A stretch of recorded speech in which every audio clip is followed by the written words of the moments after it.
So it's been over a month now, and the Israeli occupation forces, fully backed by the United States, by Britain, by the EU, are still bombing indiscriminately civilian areas, neighborhoods, defenseless civilians in the Gaza Strip.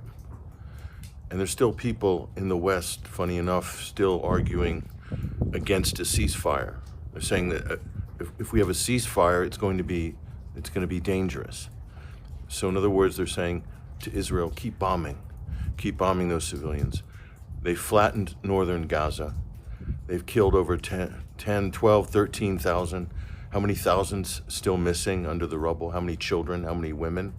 How many young boys? How many fathers? How many uncles, nieces, nephews still under the rubble? They're still digging them out. Family members finding their children under huge concrete blocks after days, after weeks. And there's people out there still saying, no, a ceasefire, it's too dangerous. If we have a ceasefire, then Hamas will take over Israel and kill all the Israelis. Do you know how insane this is? How insane you sound? You've completely lost your minds. But not only have you lost your minds, you've also lost your heart. You've lost your humanity.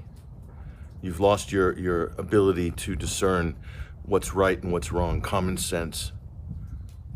Forget about international law. You've thrown that out the window. This is insane.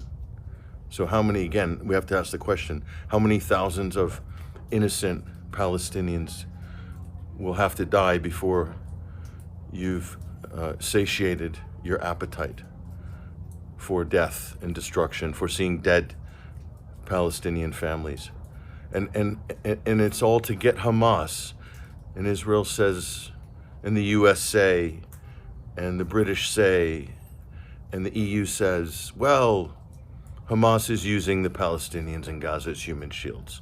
If that were true, then surely by now, after blowing up and flattening 30 or 50,000 buildings in northern Gaza, surely you could give us a head count of how many high-value Hamas commanders that you've managed to, quote, liquidate or neutralize in this rapacious carpet bombing campaign. But we haven't heard that yet. Even one, two, three. So even if you said, oh, we've killed 5 high-value Hamas commanders or decision makers, is that worth 15,000 dead innocent civilians? Of course it's not. Anybody advocating for that position is completely bonkers. You've lost your minds. And you're playing it off like you're some sort of intellectual international affairs analyst. You're not. You're an idiot. But more than that, you're a dangerous idiot. Do you realize the precedent that's being set right now? This is more than anything the ideal entree for a third world war, because the people who are perpetrating the massacre have no choice at this point but to double down. They've already lost face in the international community. Israel's brand is forever damaged. They'll never be viewed as a victim ever again. And they'll soon be seen as a liability to even the United States rather than an asset, because they've let it go too far. Washington's let it go too far, and they can't pull it back. Think about it. When is it going to stop? It should stop now. It should have stopped a month ago. But again, we'll accept today. We'll accept today. Let's stop the bombing, stop the killing, a ceasefire now. At least we can stop the killing of innocent people. We'll figure the rest out. We'll figure the rest out somehow.